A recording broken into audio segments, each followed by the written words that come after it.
Hey, what's going on, guys? And today I wanted to talk about a report coming out that DeMar DeRozan is available for trade and that he is most likely a contingency plan for the teams that are pursuing Kevin Durant.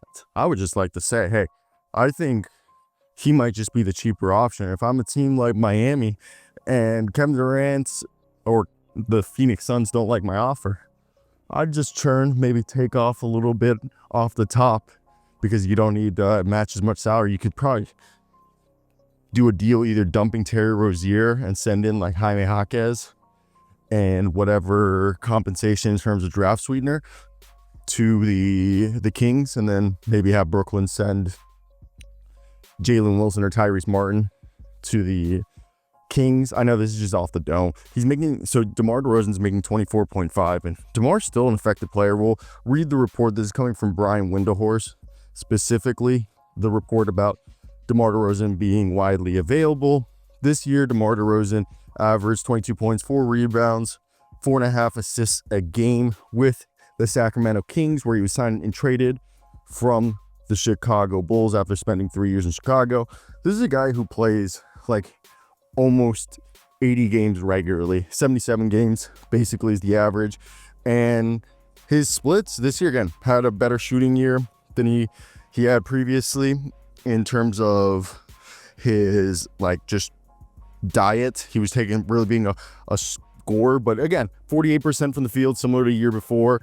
And yeah, his 3-point shot, 33% on 3 threes a game, which those were the most threes he took per game since his Toronto Raptors days. So hey, he's embracing the 3-point ball. So what teams were rumored to be interested in Kevin Durant?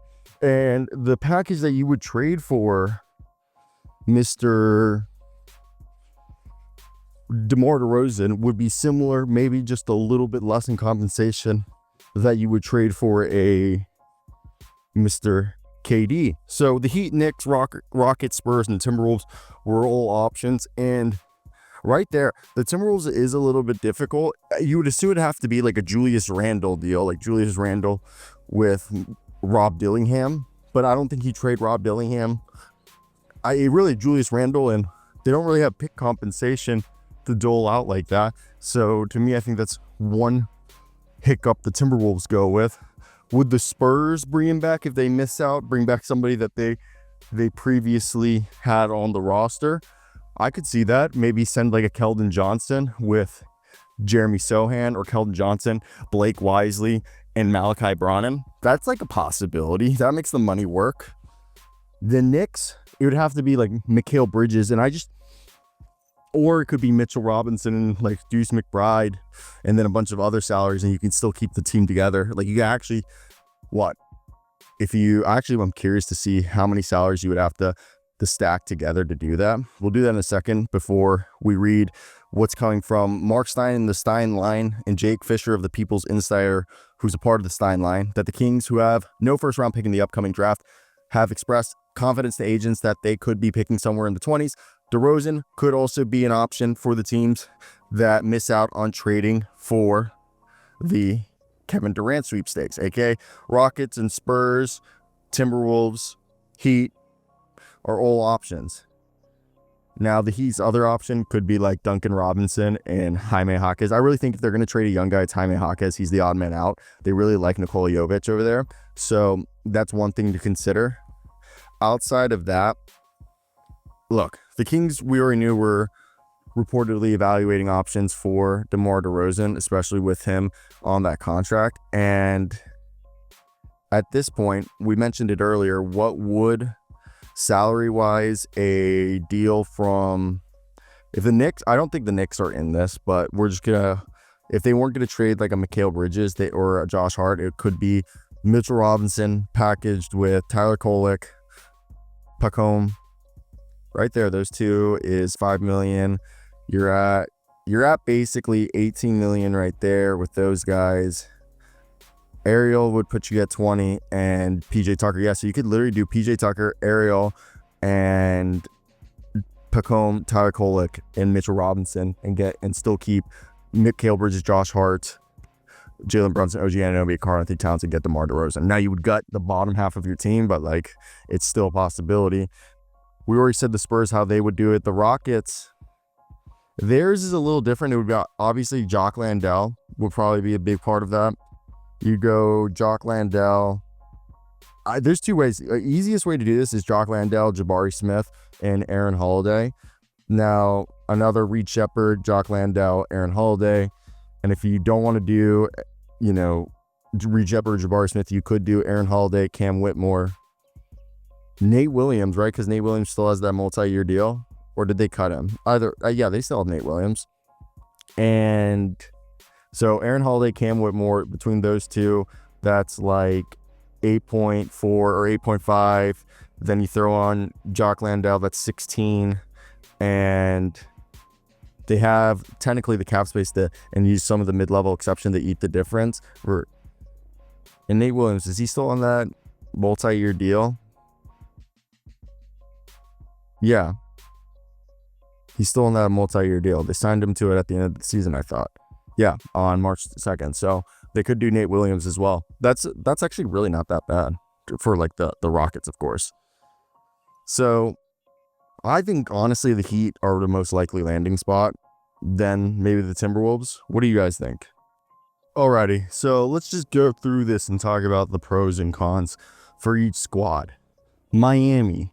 I think spacing becomes an issue, especially if you have to trade Duncan Robinson to get this deal done. That's why I was saying you try to dump Terry Rozier, maybe send if you can, the 20th pick to Brooklyn, and then Jaime Jaquez to the Kings, and see if you can get like Tyrese Martin, who's actually an NBA role player on the Nets on an expiring deal, sent to the Kings, just because I think they'd appreciate, Doug Christie would appreciate a guy like Tyrese Martin. Now, the pro is you finally get like an actual shot creator, especially if you keep Andrew Wiggins, because I would love to keep Andrew Wiggins and have DeMar DeRozan. Imagine a Khalil Ware, Bam Adebayo, Andrew Wiggins, DeMar DeRozan, Tyler Hero lineup. That's a lot of scoring. I think there's enough spacing on the floor there and a lot of playmaking. Plus, then you could take turns having Hero or Bam Adebayo or DeMar DeRozan or Andrew Wiggins run with the second unit to keep a starter on the floor basically at all times. Now we go over to the Rockets. It gives them a bona fide scorer, as you'd assume they'd keep Fred VanVleet. And if you keep Fred VanVleet, DeMar DeRozan, Fred VanVleet, and if you're also able to keep Jalen Green and Alperen Sengun, now you also have your two young guys. You have a NBA champion Fred VanVleet, and if you keep Dillon Brooks, you have a great defender where DeMar DeRozan gives you a guy who in the fourth quarter can be clutch, can be a bailout guy, can help run the second unit, or just be a consistent playmaker and shot creator for himself and for others. And I think the same goes for the Spurs, especially if you would either trade Keldon Johnson with either Jeremy Sohan or a package of Blake Wisely and Malachi Branham, or instead of Keldon Johnson, it'd be Devin Vassell, but I'd be thinking they're less inclined to trade Devin Vassell. And it would be the same thing, that they'd have a bona fide scorer next to De'Aaron Fox, his former teammate, and Victor Wembanyama, a guy who's been a part of the Spurs culture before, so he'll buy in. To me, that makes sense. And I think there's enough shooting and spacing on this team that I'm not really concerned about anything. I think San Antonio is one of the better fits with the least amount of concerns.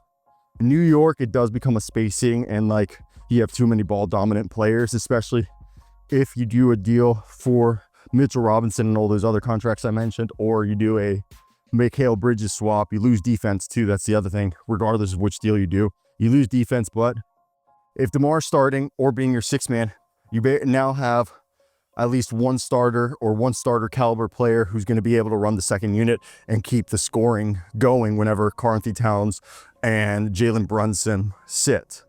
So did we do all the teams? Did we just rationale everything? I just want to make sure. Let me look at my notes. Heat, Knicks, Rockets, Timberwolves. Okay. Yeah, it'd have to be Julius Randle, because Julius Randle, if he's there, it's really the only other way you'd be able to do the deal is if Naz Reid or Rudy Gobert are traded, and then both of them, you'd have to attach more things with the deal with Julius Randle. He opts in. He actually could play next to Domantas Sabonis.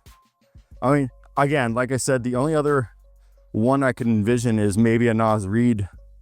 He, accepts his player option and then gets traded there and extended by the Kings, and he fits well next to Sabonis. And that would make sense. But I'd rather do Randle. And the thing with Randle is, I think they make like $8 million in difference the salary.